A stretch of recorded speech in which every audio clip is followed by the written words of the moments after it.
నమస్తే, welcome to D24 TV news. Pudi మండల కేంద్రంలో రాజకీయ వేడి పెరిగింది. దాడి రాజగోపాల్ నూతన కార్యాలయ ప్రారంభోత్సవం వేదికగా మాజీ మంత్రి, జగ్గంపేట వైసీపీ సమన్వయకర్త తోట నరసింహం కూటమి ప్రభుత్వంపై ఘాటు విమర్శలు గుప్పించారు. ఆయన మాట్లాడుతూ గత వైసీపీ ప్రభుత్వ కాలంలో లక్షలాది ఇళ్లను అర్హులైన లబ్ధిదారులకు కేటాయించామని గుర్తు చేశారు. అయితే ప్రస్తుత కూటమి ప్రభుత్వం అధికారంలోకి వచ్చిన తర్వాత కొత్తగా ఇల్లు ఇచ్చిన దాఖలాలు లేవని, కానీ గతంలో ఇచ్చిన ఇళ్లను తమవిగా చూపిస్తూ ప్రచార ఆర్భాటానికి తెరతీస్తోందని ఆరోపించారు.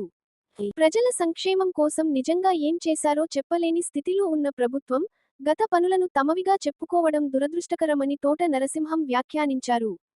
గ్రామీణ స్థాయిలో అభివృద్ధి క్షీణించిందని, ప్రజలు వాస్తవ పరిస్థితులను గమనించాలని సూచించారు. ఇక తిరుపతి లడ్డు అంశాన్ని ప్రస్తావిస్తూ, దానిని రాజకీయ ప్రయోజనాల కోసం ఉపయోగించుకుంటున్నారని విమర్శించారు. సంబంధిత నివేదికల్లో కల్తీ జరగలేదని స్పష్టంగా ఉన్నప్పటికీ, ప్రజల్లో అనుమానాలు రేకెత్తించేలా ప్రచారం చేస్తున్నారని ఆరోపించారు.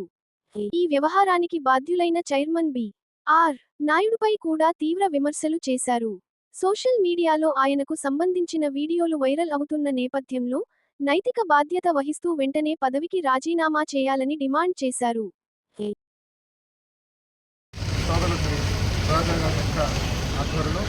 ఇక్కడ మరి ముందు ఏర్పాటు చేయడం జరిగింది. మరి ఆయన ఇక్కడ నూతనంగా ఒక ఆఫీస్ ప్రారంభించడం. దానిలో భాగంగానే మరి చిన్నపూడి గ్రామంలో చిన్నపూడి మరి గ్రామ ఈ కార్యక్రమాన్ని మమ్మల్ని కూడా ఆహ్వానించి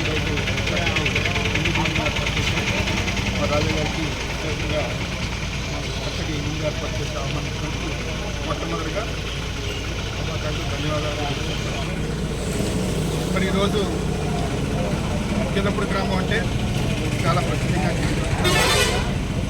మరి ఈ గ్రామంలో ఈరోజు ఈ కార్యక్రమంలో భాగంగా మరి మీ అందరికీ తెలియజేసేది, ఈ రాష్ట్రంలో జరుగుతున్నటువంటి అనేక రకాలైనటువంటి అవసరాలు కానీ మరి చేయనటువంటి పనులు కూడా చేసేటువంటి విధంగా చూపిస్తూ మరి ఒక రకమైనటువంటి మరి కళ్ళబొల్లి కవులతో, అబద్ధాలతో, ప్రచారంతో ఆర్భాటంగా చేస్తున్న కార్యక్రమాలు అనేక జరుగుతున్నాయి. ఉదాహరణకి మీరు చూడొచ్చు, గతంలో మాజీ ముఖ్యమంత్రి శ్రీ వైఎస్ జగన్మోహన్ రెడ్డి గారు లక్షలాదిగా ఇళ్ల స్థలాలు ఇచ్చారు. సుమారు 32 లక్షల ఇళ్ల స్థలాలు ఇచ్చారు ఈ రాష్ట్రంలో. మరి దేశంలో ఎక్కడ లేని విధంగా, ఈ రాష్ట్రంలో గతంలో ఎప్పుడూ లేని విధంగా 32 లక్షల ఇళ్ల స్థలాలు ఇచ్చారు. దాంట్లో కొన్ని లక్షలు అంటే దాదాపు 20 మరి పట్టణాల్లో అయితే G+6, 4 అని మరి ఇల్లు ఇచ్చే కార్యక్రమం చేశారు. ఈరోజు మరి కూటమి ప్రభుత్వం వచ్చిన తర్వాత ఏ గ్రామంలో కూడా ఒక ఇళ్ల స్థలం కానీ, సెంటు స్థలం కానీ, ఒక ఇల్లు కానీ కట్టించినటువంటి పరిస్థితి అక్కడ కూడా లేదు.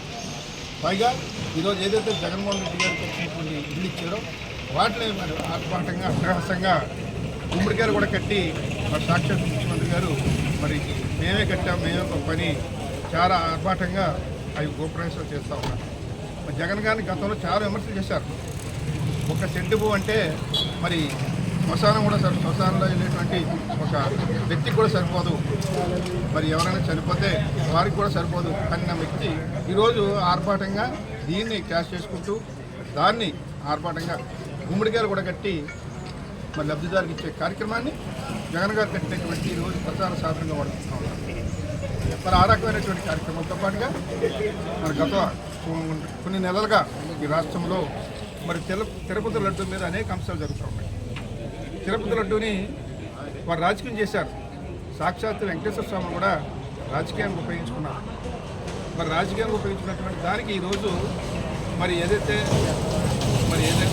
ప్రభుత్వ పరంగా ఉన్నటువంటి ఏదైతే ల్యాబ్స్ ఉన్నాయో అన్నీ కూడా స్పష్టంగా చెప్పి ఇందులో కల్తీ జరగలేదు. అలాగే దానికి సంబంధించినటువంటి ఏదైతే ట్రస్ట్ బోర్డు చైర్మన్ ఉన్నారో బి.ఆర్. నాయుడు, మరి నాయుడు గారిని రాజీనామా చేయమని వైఎస్ఆర్ కాంగ్రెస్ పార్టీ తరఫున ఒక్క గంటలతో మేము కోరుతా ఉన్నాం ఎప్పటికప్పుడు. అలాగే ఆయన నిర్లక్ష్యం వల్ల ఈ యొక్క కార్యక్రమాలు జరుగుతూ ఉన్నాయి. అలాగే వారి వ్యక్తిగత విషయాల్లో కూడా ఈరోజు మన సోషల్ మీడియాలో అనేక రకాలుగా వస్తూ ఉంది.